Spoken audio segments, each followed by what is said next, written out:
Hi അസ്സാം വലൈക്കും.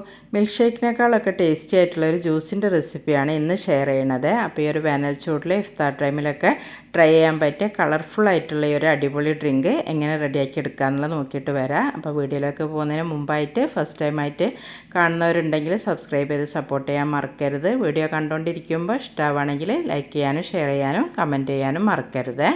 അപ്പോൾ ഒരു ക്യാരറ്റ് വെച്ചിട്ടാണ് ഞാൻ ഈ ഒരു ഡ്രിങ്ക് റെഡിയാക്കി എടുക്കുന്നത്. അപ്പോൾ ഇതൊന്നും ആദ്യം ക്ലീൻ ആക്കിയിട്ട് തൊലിയൊക്കെ കളഞ്ഞ് ക്ലീൻ ആക്കി ക്യാരറ്റ് ഇപ്പോൾ ഞാൻ ചെറിയ പീസായിട്ട് കട്ട് ചെയ്തെടുത്തിട്ടുണ്ട്. ഇനി ഞാൻ അതിലേക്ക് ചേർത്ത് കൊടുക്കുന്നത് 1 ടേബിൾ സ്പൂണ് പാലാണ്. ടേബിൾ സ്പൂൺ പാലും 1 ടേബിൾ സ്പൂണ് വെള്ളം. അത് നമുക്ക് ഈ ഒരു ക്യാരറ്റ് വേവിച്ചെടുക്കാനുള്ള. അതിലേക്ക് ഒരു പിഞ്ച് ഉപ്പ്, ഒരു പിഞ്ച് മതി കേട്ടോ, ടേസ്റ്റ് ഒന്ന് ബാലൻസ് ആയി കിട്ടാനാണ്. അതും കൂടെ ചേർത്ത് നമുക്ക് നന്നായിട്ടൊന്ന് വേവിച്ചെടുത്തിട്ട് വരാം. ഈ ഒരു ഡ്രിങ്ക് റെഡിയാക്കി എടുക്കാനായിട്ട് 1 കപ്പ് പാലെടുത്തിട്ടുണ്ട്. പിന്നെ അത് 1/2 കപ്പ് വെള്ളം കൂടെ എടുത്ത് വെച്ചിട്ടുണ്ട്. അതിലേക്ക് നമുക്ക് 1 ടേബിൾ സ്പൂണ് കസ്റ്റേർഡ് പൗഡറാണ് ചേർത്ത് കൊടുക്കുന്നത്. ചേർത്തിട്ട് നന്നായിട്ടൊന്ന് ഇളക്കി യോജിപ്പിച്ചെടുക്കാം. അപ്പോൾ ഈ ഒരു സെയിം അളവിൽ തന്നെയാണ് ഞാൻ പാൽ എടുത്തിട്ടുള്ളത്. ഈ ഒരു കപ്പിൻ്റെ അളവിൽ തന്നെ അപ്പോൾ നന്നായിട്ട് തന്നെ എടുത്തിട്ടുണ്ട്. നമുക്ക് ഈ ഒരു പാലിലേക്ക് ചേർത്ത് കൊടുക്കാം.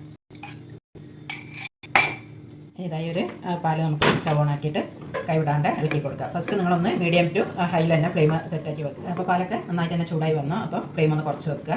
എന്നിട്ട് കൈവിടാണ്ട് നന്നായിട്ട് ഇളക്കി കൊടുക്കുക. അപ്പോൾ ഈ ഒരു സമയത്ത് നിങ്ങൾ ഈ ഡ്രിങ്കിലേക്ക് മധുരത്തിന് വേണ്ടിയിട്ട് പഞ്ചസാര ചേർക്കണമെങ്കിൽ ഇപ്പോൾ ചേർത്ത് കൊടുക്കുക കേട്ടോ. അപ്പോൾ ഞാൻ പഞ്ചസാര ചേർക്കണില്ല.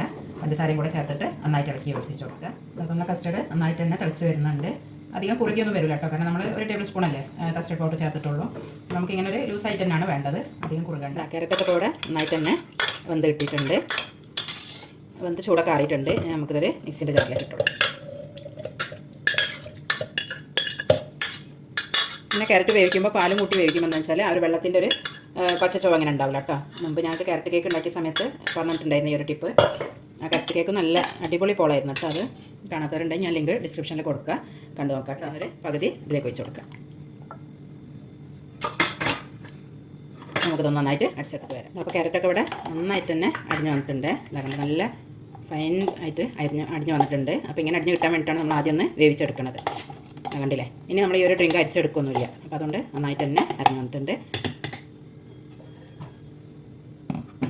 ഇനി നമുക്ക് ഈ ഒരു നേരത്തെ കാച്ചെടുത്തിട്ടുള്ള ആ ഒരു കസ്റ്റർഡിൻ്റെ ആ ഒരു ഇതിലേക്ക് തന്നെ ഇതും കൂടെ ചേർത്ത് കൊടുത്ത് നന്നായിട്ടൊന്ന് ഇളക്കി യോജിപ്പിച്ചെടുക്കുക.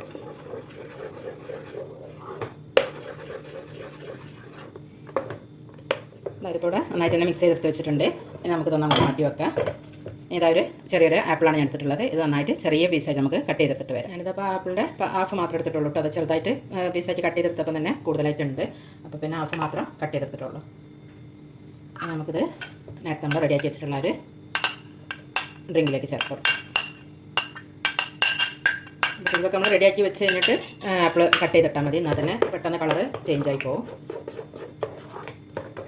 നന്നായിട്ടൊന്ന് മിക്സ് ചെയ്തെടുക്കുക. ഇനി ഞാൻ അതിലേക്ക് ചേർത്ത് കൊടുക്കുന്നത് 1 ടേബിൾ സ്പൂൺ വേവിച്ചെടുത്തിട്ടുള്ള സേമിയാണ് കേട്ടോ. ചെറിയ സേമിയ അതാണ് ചേർത്ത് കൊടുക്കുന്നത്. അത് ചേർത്ത് കൊടുത്തിട്ട് നന്നായിട്ടൊന്ന് ഇളക്കിയെടുക്കുക.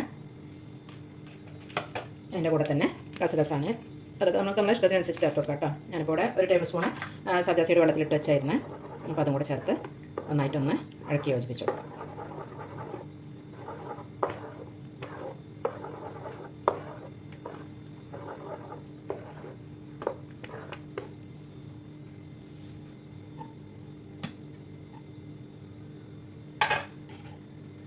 മധുരത്തിനായിട്ട് ചേർത്ത് കൊടുക്കുന്നത് കണ്ടൻസ് മിൽക്കാണ്.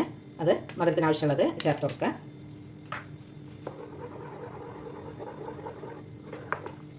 അപ്പോൾ അത് കുറച്ചൊരു കട്ടിയായിട്ടാണ് ഉള്ളത്. അപ്പോൾ ഞാൻ അതിലേക്ക് നേരത്തെ മിക്സിയിൽ അടിച്ചെടുത്തിട്ടുള്ള ആ ഒരു ജാറിൽ തന്നെ ഒരു ടേബിൾ സ്പൂണ് വെള്ളം കൂടെ ചേർത്ത് കൊടുക്കുന്നുണ്ട്. അതും കൂടെ ചേർത്ത് നന്നായിട്ടൊന്നും കൂടെ മിക്സ് ചെയ്തെടുക്കാം. ഇപ്പോൾ ഒരു ഡ്രിങ്ക് ഇങ്ങനെ തന്നെ തണുപ്പിച്ച് കഴിക്കണമെങ്കിൽ അങ്ങനെ കഴിക്കുക, അല്ലെങ്കിൽ ഐസ് ക്യൂബ് ഇട്ട് കൊടുത്തിട്ട് അങ്ങനെ കഴിക്കുക. അപ്പോൾ ഈ ഒരു വേനൽ ചൂടിനും ഇഫ്താറിലൊക്കെ നമുക്ക് ഈ ഒരു ഗ്ലാസ് കുടിച്ചാൽ തന്നെ നല്ല ക്ഷീണമൊക്കെ മാറി നല്ല ഉഷാറാവും കേട്ടോ.